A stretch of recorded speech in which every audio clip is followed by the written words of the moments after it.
하나님 말씀 함께 보겠습니다. 신약성경 마태복음 2장 1절에서 6절입니다. 신약성경 마태복음 2장 1절에서 6절 말씀입니다.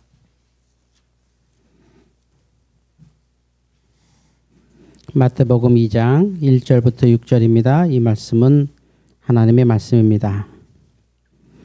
헤롯 왕 때에 예수께서 유대 베들레헴에서 나심에 동방으로부터 박사들이 예루살렘에 이르러 말하되 유대인의 왕으로 나신 이가 어디 계시냐? 우리가 동방에서 그의 별을 보고 그에게 경배하러 왔노라 하니 헤롯 왕과 온 예루살렘이 듣고 소동한지라. 왕이 모든 대제사장과 백성의 서기관들을 모아 그리스도가 어디서 나겠느냐 물으니 이르되 유대 베들레헴이오니 이는 선지자로 이렇게 기록된 바 또 유대 땅 베들레헴아 너는 유대 고을 중에서 가장 작지 아니하도다. 내게서 한 다스리는 자가 나와서 내 백성 이스라엘의 목자가 되리라 하였음이니이다. 아멘. 주여 감사합니다.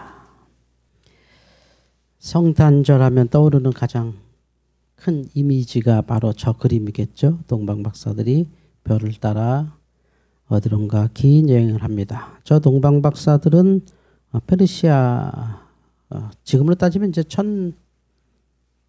그 당시 점술가들이었는데 지금으로 따지면 이제 천문학자들 하늘을 연구하는 페르시아 지금은 이란입니다만 페르시아가 수학적으로 굉장히 역사가 깊은 나라고 과학이 발전한 나라였죠. 전쟁도 잘했고 그랬던 나라인데 이런 동방 박사들이 지금 말한 닥터라든지 그런 박사가 얘기하는 게 아니라 점술가 이런 뜻입니다. 박사들이 별을 관측하다가 놀라운 별이 떠올랐습니다. 그 별을 따라 쭉 갑니다.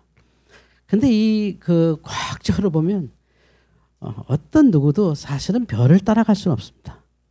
별이 어떤 방향으로 간다고 하는 것도 말이 안 되고 저 별이라는 게 우리가 착각하면 안 되는 게 마치 눈에 보이는 뭐가 있어서 쭉 이렇게 가는 별은 그 인공위성일 겁니다. 눈에 보여서 이렇게 갈 수 있다는 건.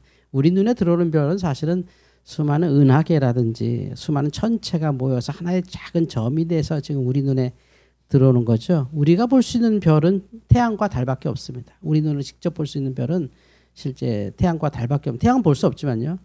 대부분의 별은 너무 멀리 있어서 보이지는 않습니다. 실제 우리가 도착할 수 있는 별은 아마 우리 세대에 아무리 빠른 거를 타고 가도 만나기 힘든 별이죠. 근데 저런 별이 왔다고 하는 건 여러 가지 우주의 징조가 있었다는 거죠. 그러니까 따지면 얼마나 많은 하나님께서 우주의 징조를 이용해서 저들에게 이끌었을까.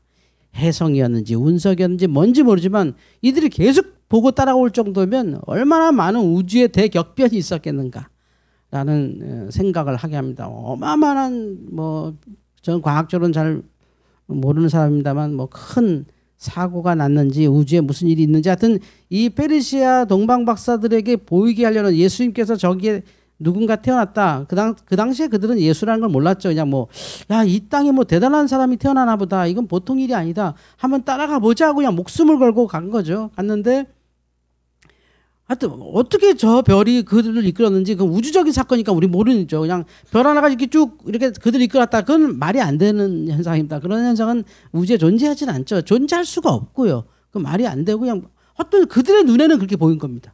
쫙 그들이 이끄는 뭔가 일어나서 하여튼 그걸 계속 연구하고 따라오다가 수많은 세월이죠. 그것도 많은 세월 연구하다가 드디어 이제 주님이 오실 그날에 그러니까 하나님께서 주님이 오시는 그 베들레헴에서의 탄생 하나를 위해서 저는 우주적인 사건이 벌어져야 이게 일어나는 거죠. 제가 얼마 전에 재밌는 얘기했습니다만 어떤 과학 유튜버가 만약에 귀신이 있으려면 귀신이 떠 있으려면 고정좌표를 하기 위해서 어마어마한 에너지가 필요하다 이런 농담을 해본 적이 있습니다만 우리는 하여튼 우리가 알고 있는 과학적 지식으로는 어떤 별이 나를 쭉 이끈다고 하는 거는 그거는 우리가 불꽃놀이 할 때 그냥 그 불꽃을 줄에 달아서 쭉 내려가는 그 정도 수준이지 실제 별이 우리 눈에 보여서 이리 와 하고 이렇게 간다고 하는 건 우주적으로 보면 수학적으로나 이 천문학적이나 물리학적으로 엄청난 일이 벌어진 거죠. 그게 무슨 일인지 우리 설명할 수 없습니다. 어쨌든 이들 눈에는 별이 보였으니까요. 그 별을 따라간 거죠. 따라가다가 이들이 예수님은 예루살렘에 태어나셔서 이 별이 예루살렘을 향해 가고 있는데 베들레헴을 향해 가는데 잘못 말한 겁니다. 예수님께서는 베들레헴에 태어나시기 때문에 베들레헴을 별들이 이끌고 있습니다. 그런데 이 사람들이 예루살렘을 가거든요. 그 이유가 있습니다. 요 그림 다음 그림에 있는데요. 여기 보이실지 모르겠습니다만 이 점선으로 동그란 게 친 데가 베들레헴이에요. 예수님이 태어나신 동네. 그 위에 조그만 글씨 안 보이시죠? 그게 예루살렘이에요. 그러니까 이 사람들한테는 여기가 일원동인지 개포동인지 헷갈리는 정도. 이해가시죠? 손 딱 들고 있으면 여기가 일원동이야 개포동이야 이런 정도. 예, 가까이 거리에 있는 예루살렘, 물론 이제 도보는 좀 떨어져 있습니다만 하여튼 전체적으로 보면 굉장히 가까운, 이게 어디쯤 가니까 이들이 이제 판단해야 되죠. 요 근처에서 어딜까 했더니 환한 도시가 있더라는 거죠. 그러니까 도시가 환해지면 어때요? 하늘의 별이 안 보이죠. 하늘의 별이 안 보이는 순간 저기구나, 왕이 태어났을 줄 알고 예루살렘 간 거죠. 그러니까 베들레헴으로 가는 걸 모르고 예루살렘 갔습니다. 별을 잃어버린 거 한마디로. 예루살렘 빠져나왔을 때 다시 별이 보입니다. 어쨌든 예루살렘으로 들어갔는데 이 예루살렘에 들어갔더니 글쎄 지금 크리스마스가요, 예수님께서 보셨던 크리스마스가 지금하고 너무 비슷해요. 난리가 난 거예요. 난리가 난 거예요. 이 별을 따라가다가 이제 예루살렘 왔는데 이 사람이 헤롯이거든요. 실제 성경에 나오는 지금 이 헤롯의 실제 사진입니다. 저건 상상화가 아니에요. 실제 인물입니다. 그런데 뭐 예루살렘이 난리가 난 거죠. 메시아가 왔다니까.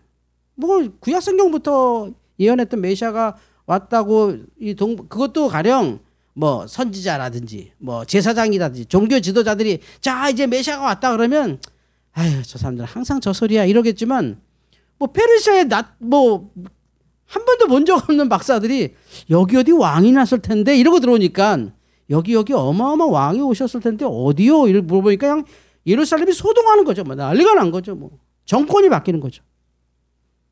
지금 우리나라랑 똑같아요. 정신없어요. 이쪽 저쪽. 지금 저는 6.25를 겪지 않은 세대지만 6.25 느낌을 좀 알겠어요. 우리 아버지 살았을 때 항상 그 소리 했어요. 속마음 얘기하면 안 된다고. 왜냐하면 넌 어디야? 넌 어디야? 넌 어디야? 지금 딱 그래요. 우리나라가. 너 진보? 너 보수? 너 수구? 너 꼴통? 너 빨갱이? 너 민주야? 너 자유시민경제 인정해? 너 진보야? 너 보수야? 어쩌라고? 말을 못하겠어. 그냥 내 생각은 있잖아. 내가 좋아할 수도 있고 나빠할 수도 있잖아. 근데 왜 그걸 다 일일이 내가 검증을 받아야 돼? 왜 우리는 국민들이 서로를 검증을 해? 왜 내가 너랑 성격이 틀리면 왜 너가 불편하니? 하나의 의견이라고 생각해. 이런 의견도 있고 저런 의견도 있는 거지. 살아온 게 다르고 생각한 게 다를 수 있잖아. 내가 잘못 배울 수도 있고 내가 틀릴 수도 있고. 그럼 그냥 의견이다 하고 그냥 넘겨. 근데 지금은 말하기가 불편한 시대에 우리가 살고 있어요. 스트레스 지수가 너무 높아요. 지금은. 말 잘못하면 바보 소리 듣고, 말 잘못하면 꼴통 소리 듣고, 말 잘못하면 빨갱이 소리 듣고. 우리가 왜 이렇게 살아야 돼? 우리가 뭘 잘못해서? 하라는 대로 했고, 참으려 해서 참았고, 군대 가라 해서 다 군대 갔다 왔고, 세금 내라 해서 다 세금 내고, 조금만 있으면 잘 된다고 기다렸고. 근데 또 이런 일이 벌어져요. 그러니까 예루살렘이 그랬던 거예요. 헤롯이 왕이 돼서 이제 드디어 우리가 메시아의 국가를 세우겠다고 작정한 사람이거든요. 물론 로마의 이제 하수인이지만. 그런데 메시아가 온다니, 이 사람 뭐가 되는 거야? 그래서 모든 예루살렘이, 그럼 저거 가짜였어? 이렇게 되는 거죠. 뭐야? 저 사람 대통령 뽑아주면 뭐 우리나라 잘 산다며? 저 사람 대통령 되면 이제 뭐 일거에 뭐 깨끗하게 된다며? 뭐야 이거? 이렇게 지금의 우리 상황하고 당시의 예루살렘이 똑같다는 건 뭐죠? 지금 우리가 얼마나 후지다는 거예요. 후진국 창피해. 대통령의 판단 미스도 안타깝지만 국민들의 반응이 우리가 그렇게 훈련받았구나. 우리가 그냥 뭐만 이러면 확 화를 내고 말도 안 되지 막 이런 민족으로 이제 됐구나. 뭐만 하면 다 그냥 막 그냥 흥분하고 막 죽여라 이렇게 됐구나 우리가. 우리가 혹시 길들어지는 건 아닌가? 왜 내가 생각한 이념이어야 되고 내가 생각한 사회여야 되지? 그런 사회에 살 수가 없어. 제가 오늘 오전에 오면서 차에서 준석이한테 준석아 너 큰일 날 뻔했다. 웃으면서 뭐 괜찮아요. 아니야. 우리 아들까지는 군대 끌려가. 예비군까지 나 군인이거든. 너는 제대한 게 아니야. 전역한 거지. 역할이 바뀐 거야. 아직까지 이래야 돼 우리가. 우리가 아직도 아들들 군대 보내서 이렇게 걱정하는 나라로 살고 있는 거죠. 그러니까 예루살렘이 딱 그랬어요. 아니 메시아가 오신다니. 아니 무슨 소리야. 마카비 혁명 때도 뭐 이제 예루살렘 완전히 메시아 왔다. 뭐 언제도 메시아 왔다. 헤롯도 뭐 이제 무슨 뭐 이제 완전히 예루살렘의 신성 국가를 세운다고 뭐 그 이 헤롯이 뭡니까? 예루살렘 성전 40년간 지은 사람이잖아요, 이 사람이. 그러니까 성경이 나온 성전 가운데 제일 큰 성전을 이 사람이 졌거든요. 예수님께서 이렇게 가셔서 설교했던 그 성전 있잖아요. 돌 위에 돌 하나 남지 않을 거다. 뭐 이렇게 막 비둘기 파는 사람 막 내쫓고 막 했던 그 성전. 이 사람이 지은 거예요. 40년. 어마어마한 성전이에요. 지금 그 성전이 그 유대 전쟁으로 완전 박살나버리고 그 한쪽 벽만 조금 남아 있어요. 그 사람들 잘 안 다녔던 성전. 그 벽이 지금의 통곡의 벽이라고 관광 가면 거기 사람들이 그 유대인들이 이렇게 기도하는 데입니다. 이렇게 통곡의 벽. 그 성전 이 사람 만든 거예요. 근데 사람들이 이거 뭐야 이거 우리가 속았네 막. 우리가 언제 사람 먹고 살았나. 그리스도인은 뭐죠? 하나님 나라에 사는 겁니다. 그러니까 공산차에도 하나님 나라에 사는 것이고 자유민주주의에도 하나님 나라에 사는 것이고 자본주의에 살아도 하나님 나라에 사는 것이고 원시사회에 살아도 우리는 하나님의 나라에 삽니다. 예전에 어떤 사람이 나쁜 마음을 먹고 한강 다리 밑으로 내려갔습니다. 옛날 얘기를 합니다. 내려가서 술 잔뜩 취해갖고 뭐 하는 사업도 안 돼. 뭐 배신당해. 부도는 나. 갈 데는 없어. 나쁜 마음을 먹었죠. 한강에 가서 이렇게 요즘은 그렇게 접근하기가 쉽지 않습니다만 예전에는 뭐 됐나 보죠. 이제 나쁜 마음 먹고 한강 갔는데 한강 다리 밑에 거적대기 이렇게 흔히 우리가 얘기하는 이제 거지가 사는 거죠.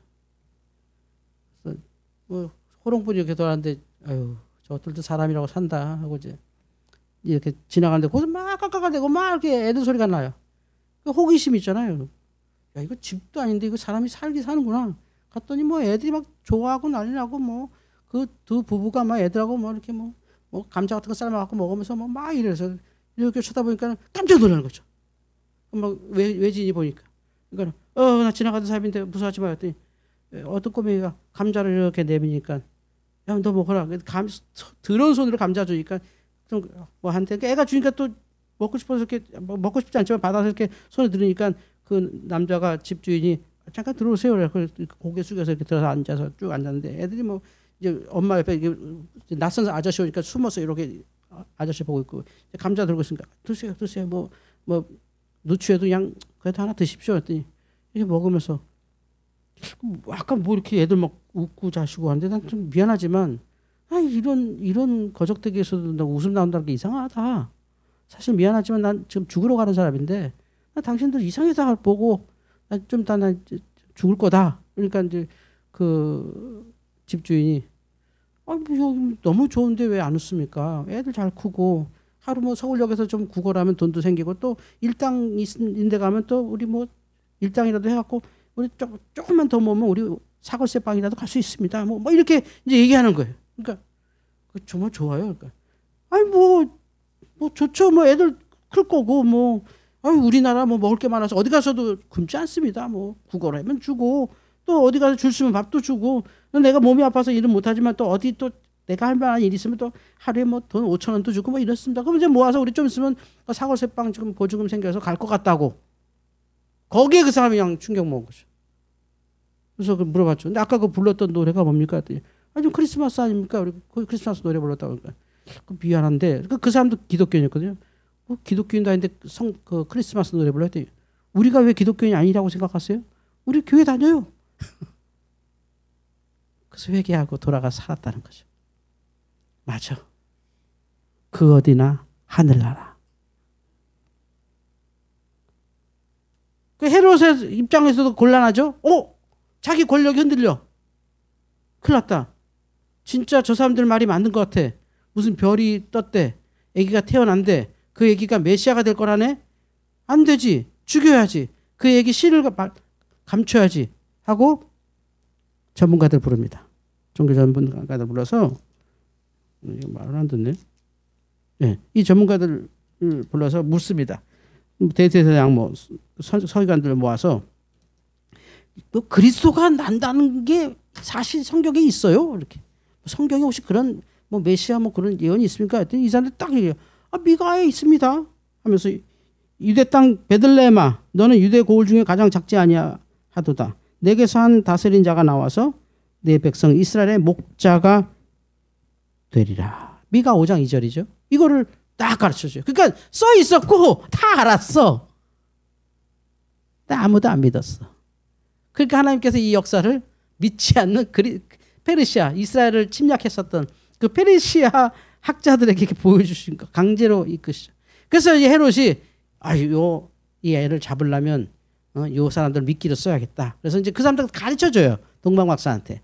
어디 가면 베들레헴이라고 있는데, 베들레헴도 이론동에 있어요. 이론동 어느 집인지 모르잖아요. 그러니까 베들레헴에 아기가 태어나면 당신들이 가서 경배하고 돌아와서 나한테 좀 가르쳐 주십시오. 어느 집인지. 그럼 나도 걔한테 가서 경배해야 되니까 좀 가서 꼭 알려주십시오 하고 이제 보내는 거예요. 그게 오늘의 이야기. 그래서 아까 보여드렸던 사진에처럼 동방박사들이 베들레헴을 향해 나갔더니 다시 한번 빛이 쫙 따라가는 거죠. 그러니까 예루살렘 떠났더니 예루살렘 나오니까 다시 이제 원래 봤던 별을 다시 찾은 거예요. 그래서 이제 이 사람들이 지식을 얻었잖아요. 베들레헴이다. 그래서 베들레헴을 갔더니 비로소 그 베들레헴 어딘가에 빛이 쫙 내리쬐더라는 거죠. 그러니까 이건 과학적으로 신비한 일이죠. 어떤 운석이 어떤 집만 계속 내리쬐다면 무서운 건데 어떻게 하나님께서 하신지 몰라도 하여튼 그런 일이 일어난 거니까. 우주 물리학적으로 상상을 초월하는 일이 벌어진 거예요. 우주적으로. 사실은 그렇죠. 동정력 탄생부터 이거는 우주적으로 그냥 초월된 일이 벌어지기 시작하니까.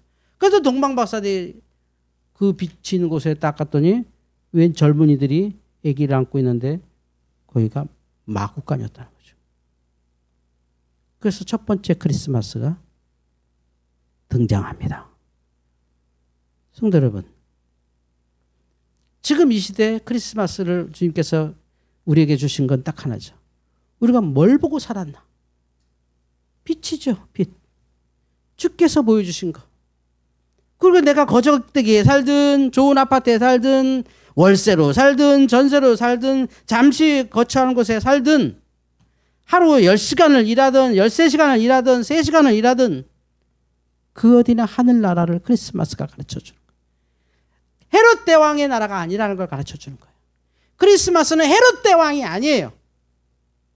크리스마스는 그리스도의 나라예요. 그리스도가 어디서 나겠느냐? 어디서 그리스도가 나겠느냐? 그게 크리스마스죠. 다시 우리가 이 복잡한 나라, 우리는 지정학적으로도 저도 그 말을 좀 재밌게 들어요. 우리 당군 할아버지가 기획부동산에 속아갖고 우리 이 땅을 샀대.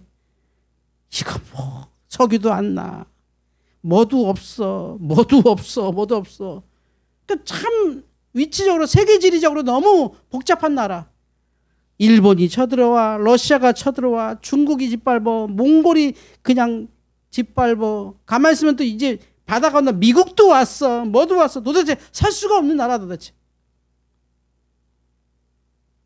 제가 요번에 여러분 다 아는 그 충격적인 사건을 저녁에 이렇게 보고 심장이 벌렁거리더라고요. 트라우마가 쫙.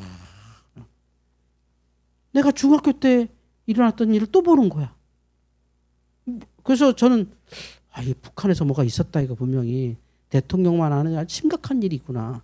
정말 이 암약하던 간첩들이 이제 확 활약해갖고 이제 사회 이거 진짜 하는구나. 우리 배웠잖아. 이렇게 막 전쟁이 나기 전에 막 사회를 혼란하게 하고 그다음에 북한에서 쳐들어온다 해서 미리 손 쓰나 보다. 저 그렇게 생각했어요. 그거 외에는 그럴 이유가 없잖아. 그러면서 제가 그날 밤 1시까지 잠 못 자고 다시 제가 설교 준비하고 있었으니까 이거를 보면서 위로받았죠. 그래요. 김정은이 내려와도 하나님 나라고. 김정은 내려오면 경찰하고 목사가 제일 먼저 죽는다는데 경찰 가족, 군인 가족, 목사 가족이 제일 먼저 죽는다는데 아이고 우리 정장님하고 나하고 손잡고 가겠다 이렇게 생각하고 농담 정말이에요. 심각하게. 나 꼼짝없이 나는 뭐 목사인데 그것도 우리나라에서 제일 그 메이저 교단이라고 하는 통합적 장로교 통합적 목사인데 뭐 명단 북한에 있는데 그리고 사실 저는 제 명단이 사실 북한에 있어요. 왜냐하면 저는 개성을 갔다 온 사람이잖아요. 아시잖아요. 개성을 제가 갔다 왔기 때문에 저는 북한 이거 도장을 받아본 사람이 북한 군인한테 이렇게 사증을 받아본 사람이에요.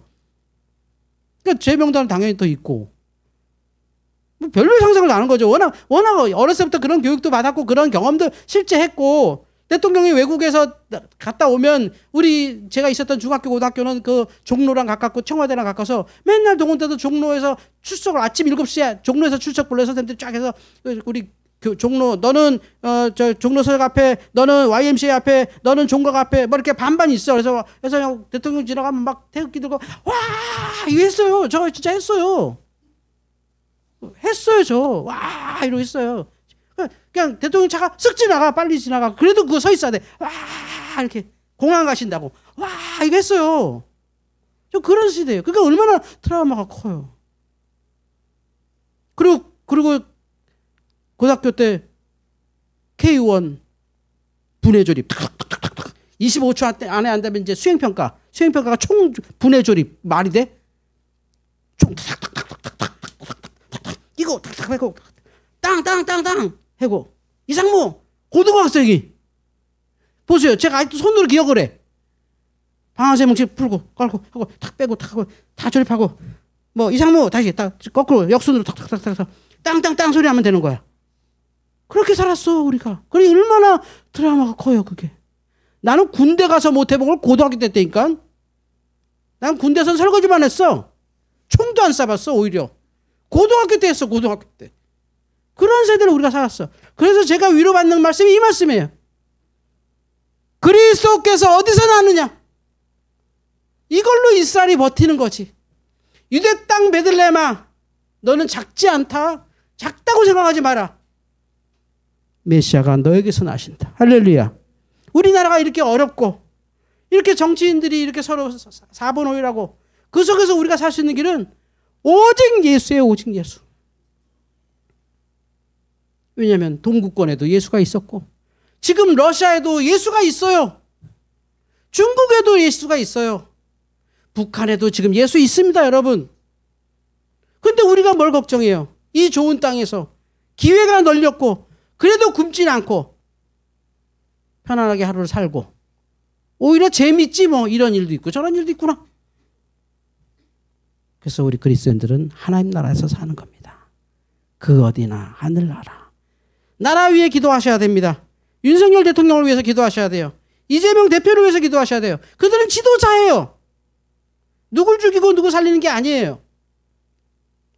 예전에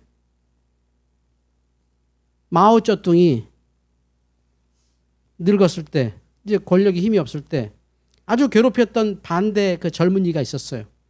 그래서 마오쩌둥의 그 측근들이 저거 그냥 사형시키시죠.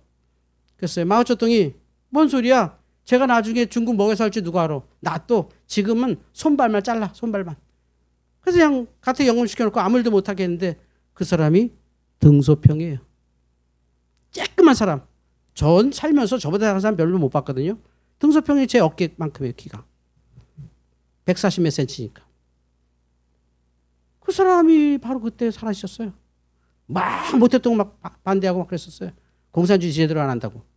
근데 등소평이 딱 오더니 야 흰쥐 까만쥐가 어딨어. 그냥 잘 잡으면 고양이지. 시장경제. 중국 먹여 살렸잖아요. 못했던 거 그거 했어요. 마오쩌둥 그거 했어요. 등소평 살려줬어. 우리 더 서로 죽이려고 그래 왜. 이재명이 어떤 일을 해줄지, 윤석열이 어떤 일을 해줄지 모르잖아. 우리 다 일꾼이잖아. 그래도 기도하셔야 돼요. 그리고 어느 선택에 강요받지 마세요. 여러분 내키는 대로 말씀하세요. 양심대로 그냥 말하세요. 내가 생각이 틀릴 수도 있고 내가 잘못된 생각할 수도 있지. 그렇다고 두려워하지 마세요. 난 그렇게 생각해. 난 이번에 그냥 한번 그냥 군인들이 확 밟았으면 좋겠어. 말씀하세요. 그냥 그런 생각이 있을 수도 있고, 지금이 언젠데 그러면 안 되지. 말씀하세요. 그럴 수도 있지. 근데 그것이 그냥 그들의 의견이라고 받으면 되는 거예요. 이 사람은 이런 의견이 있구나. 그리고 우리가 하나로 될 수 있는 건 뭔데요? 그래도 우리는 그리스도인. 이 나라가 사라져도 우린 그리스도인. 왜냐하면 우리 기독교는 나라가 없을 때 들어왔거든. 우리 기독교는 이 땅에 일본 치하 때 들어왔거든. 사실이잖아요. 우리 나라가 없을 때부터도 기독교인이었어요. 그리고 나라를 세울 때 우리 기독교가 앞장세웠고요. 나라가 근대화할 때도 우리 기독교가 일을 했고요. 나라가 이렇게 번영할 때도 우리가 기독교 일했죠. 이거 역사예요. 저희 주장이 아니라 역사라고요. 첫 번째 대통령 뽑을 때 성경 얹어놓고 예배했어요. 예배. 역사예요. 이거 역사. 왜냐하면 기독교가 너무 많은 일을 했거든요. 3.1운동을 기독교가 했잖아요. 임시정부가 교회잖아요. 교회. 감리교입니다. 거기. 아시잖아요. 여러분 역사에서 배웠잖아요. 임시정부 청사가 교회라니까요. 기독교 역사에 우리는 한국에 있기 전에 기독교가 와서 망해진 나라에서 아이들에게 글을 가르치고 청년들에게 꿈을 주고 미국 가는 길 열어주고 하면서 이 땅을 만든 거예요. 근데 우리가 두려워서 말을 못해요. 그냥 난 이렇게 생각하고 저렇게 생각하고 그렇군요. 이럴 수도 있는데 난 그 사람 감옥 갔으면 좋겠는데 그 사람 난 좋은데 그럴 수 있어요. 그게 이상한 게 아니에요. 이 사람은 그럴 수 있고 저 사람은 저럴 수 있어요. 다 가지고 있는 정보가 다르고 그 정보에 대한 해석이 다 달라서 그래. 또 살아온 경험이 다 다르고. 제가 예전에 이 설교한 기억 나세요? 혹시 여러분? 잊어버리시면 더 감사하지만 제가 문재인 대통령 됐을 때 문재인 대통령이 그 박근혜 대통령 감옥에 가고 문재인 대통령이 대통령 됐을 때 제가 그 설교했어요. 내가 대통령 한번 만나서 이 말 했으면 좋겠어요. 문재인 대통령이 이렇게 벌벌 떠는 우리 보수 우파 분들을 이렇게 끌어안고 무서워하지 마세요. 그런 짓 안 할게요. 한번 안아주시지. 이제 적폐 소리 좀 그만하고. 근데 그분은 대통령 할 때까지 죽을 때까지 적폐 소리가 다 끝나더라고. 한번 안아주고 내가 대통령 하려고 이랬는데 여러분 잘 사는 거 압니다. 여러분 눈엔 제가 빨갱이처럼 보이지만 잘할게요 하고 한번 안아주시지. 그걸 안 하시더라니까. 불안하잖아. 불안하니까 빨갱이처럼 본 거 아니야 우리는. 그럼 어른들은 이해하지. 그분들은 전쟁을 경험했고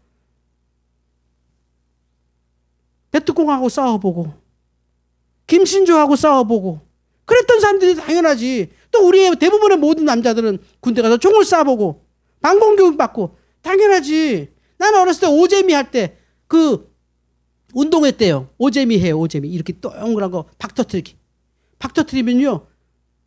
먼저 이제 박이 탁 터지면 쫙 현수막이 내려와. 한쪽이 때려잡자 공산당, 오른쪽이 무찌르자 김일성. 이거 나왔었어요.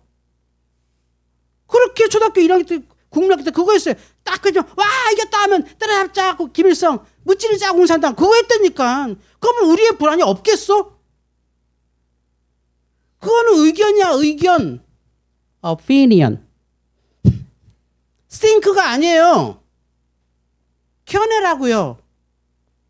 견해 다를 수 있지. 그런데 우리가 사는 건 그런 견해나 의견이나 사상이 아니라 이스라엘 사람들이 살았던 것처럼 믿음입니다. 그리스도의 나라. 그리스도가 어디서 나겠느냐. 어떻게 돼도 내 속에 마지막으로 평정을, 내 마음에 평정을 주는 건 뭐라고요? 그리스도의 나라. 성탄입니다. 그리고 내가 마지막에 주님의 부름 받을 때 내가 평안할 수 있는 것도 하나. 아버지의 나라에 나를 받아 주옵소서. 이제 모든 십자가 다 내려놓고 갑니다. 잘 살아갑니다. 또 우리는 단군 이래 가장 번영된 나라를 보고 있잖아. 가장 똑똑한 민족으로 살고 있잖아. 가장 빠른 발전. 여러분 식민지 국가에서 선진국대 나라 없어요. 대한민국 빼고는. 식민지를 경험한 나라 중에 이렇게 잘 사는 나라는 우리밖에 없어요. 대단한 나라예요. 그러니까 견해가 다르지. 똑똑하니까 다 똑똑해. 좌도 똑똑하고 우도 똑똑하고 다 똑같아. 당근 할아버지가 부동산 잘못 산 거 그거 하나 억울하지. 나머지 다 똑똑해. 다 사랑해야 되고. 제가 아주 저는 가끔 얘기하잖아요. 어디 가면 내가 빨갱이 소리 듣고 어디 가면 수구 꼴통 모습 듣고. 왜냐면 아니 견해가 다를 수 있잖아요. 싸우자는 게 아니라 이렇게 생각할 수도 있고 저렇게 생각할 수 있다. 그래도 우리 교회는 계속 살아왔고 유신 때도 살아왔고 일제 때도 살아왔고 지금 AI 시대도 살아가잖아요. 왜요? 주님이 오셨으니까. 이게 성탄의 능력입니다. 드디어 베들레헴에 도착하죠. 아 저기네 하고 동방박사에 찾도록 빛을 주십니다. 이제 예루살렘의 혼란은 그들에게 들리지 않아요. 이제 시끄러운 소리는 안 들려요. 오직 아기 예수의 울음소리만 들리죠. 그렇게 집중하세요. 당분간 우리나라 되게 시끄러울 거예요. 그러려니 하세요. 기도하세요. 여러분이 미워하는 지도자를 위해서 기도하세요. 여러분이 감옥 보내고 싶은 지도자를 위해 기도하세요. 그가 언젠가 우리나라에 쓰일 수도 있어요. 별별 사람들 다 쓰였어요. 우리 역사에는. 다 지도자예요. 다 살아갈 수 있어야 돼요. 도무지 용서 못해. 그래도 기도하세요. 그 기도할 수 있는 평정의 마음이 바로 저 빛이에요. 제가 요즘 과학 유튜브 굉장히 잘 보거든요. 이해가 안 가요. 어떻게 역사하셨길래 저게 빛이 날까? 말도 안 되는 현상이에요. 저거는. 근데 사실이잖아요. 저거. 왜냐하면 말도 안 되는 페르시아가 말도 안 되는 이 유태인하고 같이 얘기한다는 게 이게 지어지는 말이에요. 이게 지어질 수 없는 말이죠. 선지자가 말했다면 지어질 수 있는 말이라니까. 기도하다가 헛것을 볼 수도 있고. 근데 이거는 페르시아, 이스라엘을 괴롭히는 페르시아 동방박사가 하나님의 빛을 보고 예수님을 찾아왔다. 이게 신기한 거죠. 평정심을 찾으세요. 하나님께 맡기시고요. 이때는 정말 기도해야 될 때예요. 내가 미운 지도자를 위해 기도하세요. 그리고 그 미움을 빨리 버리세요. 하나님께 맡기세요. 평정하게. 그래야 평강의 왕 그리스도를 만납니다. 평강의 왕 그리스도. 그게 크리스마스잖아요. 교회 안에 다시 크리스마스의 찬송이 울리고 우리 성도들이 이 복잡한 현 시국에서 참 그리스도인으로 승리하기를 주의 이름으로 축원합니다. 아버지 감사합니다. 그리스도가 어디서 나겠느냐는 이 소동 속에서 말씀대로 역사하셨고 놀라운 우주의 대격변을 통해 베들레헴의 특정한 장소에 빛이 쏘이는 인간의 전체 물리로 해석할 수 없는 일을 통해 우리 그리스도께서 오셨습니다. 이 세상이 복잡합니다. 놀랄 일도 많지만 내가 그리스도이지라고 하는 본질을 잊지 않고 오직 말씀에 이번 크리스마스 가여 우리 마음에 큰 평화를 얻게 하여 주시옵소서. 예수님의 이름으로 기도하옵나이다. 아멘.